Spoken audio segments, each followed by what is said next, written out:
Assalamualaikum warahmatullahi wabarakatuh. Perkenalkan, nama saya Tarisa Maharani, NIM 0303 1182 025 017, kelas A Indralaya, Teknik Kimia, Universitas Sriwijaya. Di sini saya akan mempresentasikan tugas 3 AIK dengan tema Transport of Solid dengan alat Continuous Flow Conveyor. Definisi continuous flow conveyor merupakan suatu istilah yang merujuk pada penanganan suatu bahan material padatan yang termasuk ke dalam sistem transportasi material padatan tersebut sehingga menciptakan aliran penanganan yang berkelanjutan. Tipe continuous flow conveyor merupakan suatu alat dengan unit tertutup total yang memiliki kapasitas relatif tinggi per unit luas penampang dan dapat mengikuti jalur yang tidak teratur dalam aliran. Fungsi atau peran continuous flow conveyor. Fungsi utamanya untuk memindahkan material baik berupa padatan maupun halus serta bahan bongkahan kecil.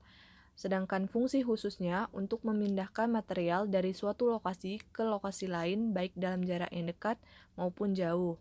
Penggunaannya pada industri seperti pada industri kimia, pertambangan, industri logam, industri permesinan dan pemrosesan, pembangkit listrik, industri otomotif, dan lain sebagainya. Untuk contoh materialnya itu ada dua, yang pertama itu ada material curah, yang kedua itu ada material unit. Pada contoh dari material curah berupa pasir, batu kerikil, dan lain sebagainya. Sedangkan untuk material unit merupakan material yang memiliki berat yang berbeda. Tipe-tipe continuous flow conveyor memiliki berbagai macam bentuk. Yang pertama, ada horizontal conveyor, yang kedua, Z-type conveyor elevator, yang ketiga, lobe feed elevator, yang keempat, side pull horizontal recirculating conveyor, yang kelima, horizontal incline conveyor elevator. Prinsip kerja dari continuous flow conveyor dapat kita lihat pada gambar berikut, yaitu ketika permukaan ditarik melintang melalui massa bahan granular, bubuk, atau gumpalan kecil, maka konveyor akan menarik penampang bahan yang lebih besar dari luas permukaannya.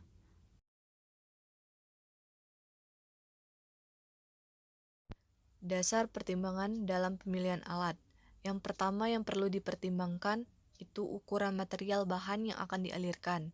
Karena continuous flow conveyor merupakan unit yang tertutup, maka continuous flow conveyor hanya bisa menampung material-material kecil untuk dialirkan.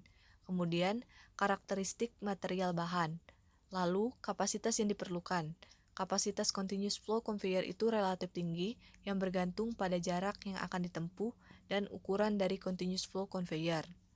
Kemudian daya yang dibutuhkan, desain conveyor, biaya yang digunakan pada alat, jenis dan ukuran flake yang akan digunakan pada alat sesuai dengan ukuran material, dan mudah beradaptasi untuk menangani material yang memiliki potensi bahaya. Prinsip perancangan alat. Faktor-faktor yang mempengaruhi perancangan alat yaitu kerapatan material bahan, ukuran alat, kapasitas, jarak tempuh material bahan, karakteristik material bahan, baik sifat fisika dan sifat kimianya, dan kecenderungan material yang akan ditangani. Cara menentukan kapasitas continuous flow conveyor. Karena jenis conveyor ini hanya tersedia dalam satu ukuran standar, kapasitasnya ditentukan oleh kecepatan sabuk dan luas penampang tetap.